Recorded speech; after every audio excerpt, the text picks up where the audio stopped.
1 जुलाई 2025 से जमीन से जुड़े 4 बड़े कानून जो लागू होने वाले हैं और इस कानून के लागू होने के बाद आपकी ज़मीन कोई ऐसे ही हड़प नहीं सकेगा और काफ़ी पारदर्शिता आएगी ज़मीन या मकान खरीदने और बेचने में।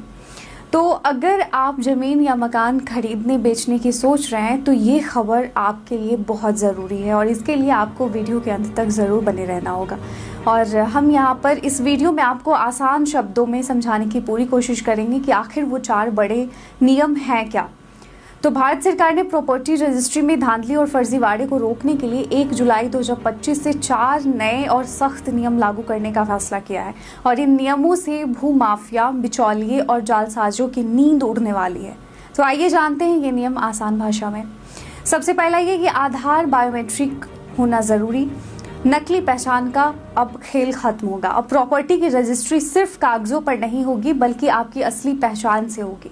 रजिस्ट्री के वक्त आधार कार्ड से बायोमेट्रिक वेरिफिकेशन यानी कि फिंगरप्रिंट और आंखों की स्कैनिंग ज़रूरी होगा और इससे कोई भी दूसरों की पहचान चुराकर ज़मीन हड़प नहीं पाएगा। जिन्हें फर्जी दस्तावेजों के दम पर बेनामी संपत्ति खरीदनी थी उनके लिए अब यह नामुमकिन होगा। जी हाँ, दूसरा है सभी कागजात होंगे ऑनलाइन अपलोड। फर्जी कागजों पर ब्रेक लगेगा। अब प्रॉपर्टी से जुड़े सभी जरूरी दस्तावेज सरकारी पोर्टल पर अपलोड करने होंगे। हर दस्तावेज की सच्चाई डिजिटल सिस्टम से जांची जाएगी। अगर कोई नकली कागज लगाएगा तो सिस्टम तुरंत पकड़ लेगा। इससे फर्जी दस्तावेजों से लोगों की जमीन हड़पने वालों पर नकेल कस जाएगी। तीसरा ये है कि सिर्फ डिजिटल पेमेंट करना होगा। कैश सौदों पर रोक लगेगी। जी हाँ, अब प्रॉपर्टी की खरीद बिक्री में कैश का खेल बंद होगा। पूरा भुगतान ऑनलाइन करना होगा और हर ट्रांजैक्शन की डिजिटल रसीद मिलेगी और इससे काले धन और भ्रष्टाचार पर लगाम लगेगी। जो बिचौलिए दलाली में कट मारते थे या कैश में घूस लेते थे उनकी दुकान अब बंद हो जाएगी।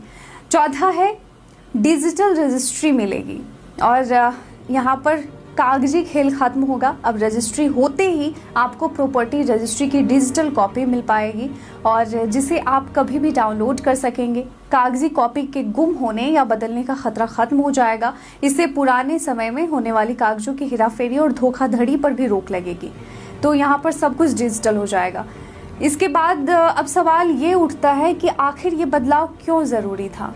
तो इन 4 नियमों से सरकार का मकसद साफ है, फर्जीवाड़ा खत्म करना, बेनामी संपत्ति पर लगाम लगाना, ईमानदार खरीदारों को सुरक्षित रखना। तो जिन माफियाओं और दलालों ने वर्षों तक नकली कागज और झूठी पहचान से लोगों की जमीन हड़पी, उनका खेल अब खत्म होने वाला है। तो ये बदलाव सिर्फ नियम नहीं बल्कि एक सख्त ऑपरेशन है जिससे प्रॉपर्टी मार्केट में पारदर्शिता आएगी और आम लोगों का भरोसा मजबूत होगा। तो 1 जुलाई के बाद जमीन जायदाद की दुनिया पहले जैसी नहीं रहेगी। तो अगर आप भी कोई संपत्ति खरीदने बेचने की सोच रहे हैं तो इन नियमों को ज़रूर ध्यान में रखें और सजग रहें, जागरूक रहें और दूसरों को भी बताएं ताकि कोई ठगी का शिकार ना हो सके। तो फटाफट इस वीडियो को शेयर ज़रूर करें ताकि और भी लोग इन्हें जान सकें, इन नियमों को। वैसे आपको क्या लगता है, इन नियमों के लागू हो जाने से दलालों पर शिकंजा कसा जा सकता है? कमेंट सेक्शन में लिखकर ज़रूर बताइएगा।